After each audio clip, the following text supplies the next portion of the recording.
নমস্কার, আমি দিতি ভট্টাচার্য, একজন ডায়েটিশিয়ান, নিউট্রিশনিস্ট বলতে পারেন।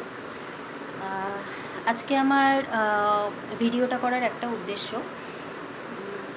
আমরা অনেক সময় দেখি লেবু মধু জল সকালবেলায় গরম জল দিয়ে খাওয়া হচ্ছে।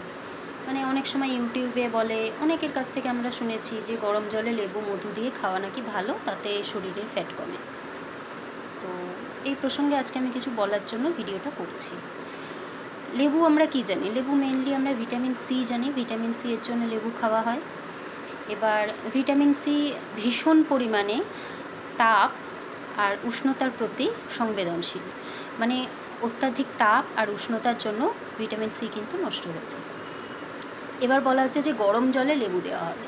গরম জলে লেবু দিলে কি হবে? তাহলে আপনি যখন গরম জলে লেবুটা দিচ্ছেন, তখন লেবুর যে ভিটামিন সিটা আছে সেটা মোটামুটি নষ্ট হয়ে গেল। এবার আপনি যেটা খাচ্ছেন গরম জল এবং যে অ্যাসকর্বিক অ্যাসিড, ভিটামিন সি আমরা বলি, সেটা তো নষ্ট হয়ে যাচ্ছে, কিন্তু যে টক স্বাদটা আপনি পাচ্ছেন সেটা মোটামুটি ওই কাপড় কাচার উপাদান ছাড়া কিছু নয়। আর মধু বলছেন, মধু কিন্তু হাই ক্যালোরি, মানে প্রচুর পরিমাণে ক্যালোরি ওতে আছে এবং কার্বোহাইড্রেট আছে, তাতে আপনার ওজন কমার চান্স খুব একটা নেই, বরং ওজন বাড়তে পারে। এবার হচ্ছে যে গরম জল, অনেকে বলেন যে শুধু উষ্ণ গরম জল খাচ্ছি, সেটা কি খাবো কি খাবো না, বা খাওয়া ভালো। অনেক সময় এটা বলা হয় যে গরম জলে মেটাবলিজম বাড়ায়। গরম জলে মেটাবলিজম বাড়ানোর বিশাল কিছু বৈজ্ঞানিক তথ্য বা প্রমাণিত কোনো দস্তাবেজ কিছু নেই বলতে পারেন। কিন্তু আপনি যে গরম জলটা খাচ্ছেন, ওই গরম জলটা একবার নিজের হাতে দিয়ে দেখবেন তো, মানে ধরুন হাতের এরকম একটা জায়গায় আপনি গরম জলটা দেবেন, দেখবেন তো টাচ করাতে পারেন কি না, সহ্য করাতে পারেন কি না।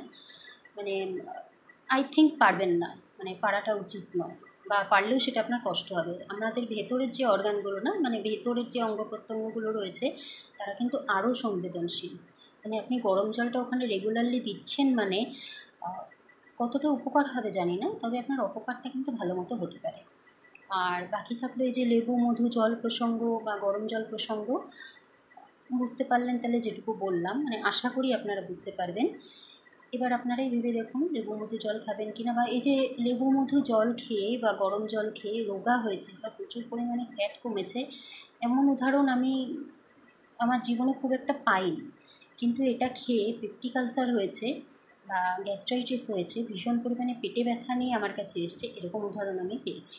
মানে এটা আমার বাস্তবিক অভিজ্ঞতা। আমি প্র্যাকটিস করি, একটি নার্সিংহোমের সঙ্গেও যুক্ত আছি, তো এটা আমার বাস্তবিক অভিজ্ঞতা যে এর ফলে খারাপ কিছু উপসর্গ নিয়ে লোকে আমার কাছে এসছে, কিন্তু এর জন্য খুব একটা ভালো হয়েছে এরকম রিভিউ আমাকে কেউ কখনো এখনও দেয়নি।